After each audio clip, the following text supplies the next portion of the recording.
കേരളം ശുപാർശ ചെയ്യാതെ മുൻ മുഖ്യമന്ത്രി വി.എസ്. അച്യുതാനന്ദനെയും എൻ.എസ്.ഡി.പി യോഗം ജനറൽ സെക്രട്ടറി വെള്ളാപ്പള്ളി നടേശനും പത്മ പുരസ്കാരങ്ങൾ പ്രഖ്യാപിച്ചതിന് പിന്നാലെ രാഷ്ട്രീയ ചർച്ചകൾ സജീവം. കമ്മ്യൂണിസ്റ്റ് നേതാവായി വി.എസ്. അച്യുതാനന്ദനെ ആദരിക്കാൻ ബി.ജെ.പി. സർക്കാർ തയ്യാറായതിന് പിന്നിലെ രാഷ്ട്രീയ പ്രാധാന്യമാണ് പ്രധാന ചർച്ച.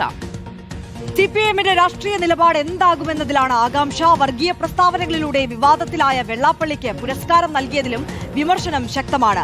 ബി.ഡി.ജെ.എസിനെ തൃപ്തിപ്പെടുത്താനും ഈഴവ വോട്ടുകൾ ലക്ഷ്യമിട്ടുമുള്ള ബി.ജെ.പി. നീക്കമെന്നാണ് വിലയിരുത്തൽ. ആർ റോഷിപാൽ വിശദാംശങ്ങൾ നൽകും. Roshipal, good morning.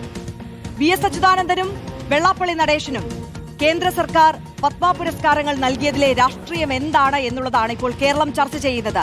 ഈ വിഷയത്തിൽ ഇനി നേതാക്കന്മാരുടെ ഭാഗത്തു നിന്ന് ഉള്ള പ്രതികരണങ്ങൾ ഏത് തരത്തിൽ വരും എന്നാണ് പ്രതീക്ഷിക്കേണ്ടത്? പ്രത്യേകിച്ച് ഈ തെരഞ്ഞെടുപ്പ് അടുത്ത് നിൽക്കുന്ന ഘട്ടത്തിൽ ഇതിലെ രാഷ്ട്രീയത്തെ ഏത് തരത്തിൽ വിലയിരുത്തണം?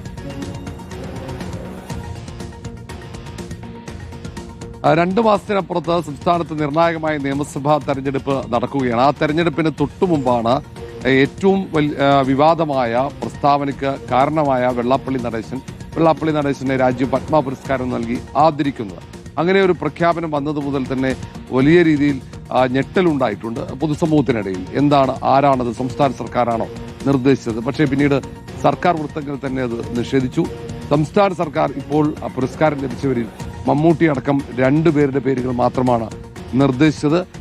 ഈ വെള്ളാപ്പള്ളി നടേശന്റെ പേര് നിർദ്ദേശിച്ചില്ല. വി.എസ്. അച്യുതാനന്ദന്റെ പേരും സംസ്ഥാന സർക്കാർ നിർദ്ദേശിച്ചില്ല. കാരണം നേരത്തെ തന്നെ കമ്മ്യൂണിസ്റ്റ് EMS ഉൾപ്പെടെ പത്മ പുരസ്കാരത്തിനായി തിരഞ്ഞെടുക്കുമ്പോൾ അത് നിരാകരിക്കുകയായിരുന്നു. പത്മ പുരസ്കാരം ആവശ്യമില്ല എന്ന നിലപാട് സ്വീകരിക്കുകയായിരുന്നു. അങ്ങനെ ഒരു കമ്മ്യൂണിസ്റ്റ് നേതാക്കൾ അല്ലെങ്കിൽ അവരുടെ കുടുംബം ഈ തരത്തിലുള്ള പത്മ പുരസ്കാരങ്ങൾ അത് സ്വീകരിക്കുന്നത് പതിവല്ല. അതുകൊണ്ട് തന്നെയാണ് വി.എസിന്റെ പേര് നിർദ്ദേശിക്കാതിരിക്കുന്നത് എന്ന ന്യായീകരണമാണ് സർക്കാരിന്റെ ഭാഗത്ത് വരുന്നത്. ഏതായാലും വെള്ളാപ്പള്ളി നടേശന്റെ വിവാദ പ്രസ്താവന നമുക്കറിയാം. അത് മലപ്പുറവുമായി ബന്ധപ്പെട്ട ആ പ്രസ്താവന അത് വലിയ രീതിയിൽ വിമർശനങ്ങൾക്ക് ഇടയാക്കിയതാണ്. ആ പ്രസ്താവനയ്ക്ക് കാരണമായി അത് വിവാദം ആളിക്കെത്തുമ്പോഴാണ് ഈ പത്മ പുരസ്കാരത്തിന് പരിഗണിക്കപ്പെടുന്നത്. അങ്ങനെയുള്ള ഒരു ഘട്ടത്തിൽ വരും മണിക്കൂറുകളിൽ ഇത് സംബന്ധിച്ച് വിവിധ രാഷ്ട്രീയ നേതാക്കളുടെ പ്രതികരണങ്ങൾ വരാൻ സാധ്യതയുണ്ട്. പ്രത്യേകിച്ച് പ്രതിപക്ഷ നേതാക്കളുടെ, UDF നേതാക്കളുടെ അടക്കം.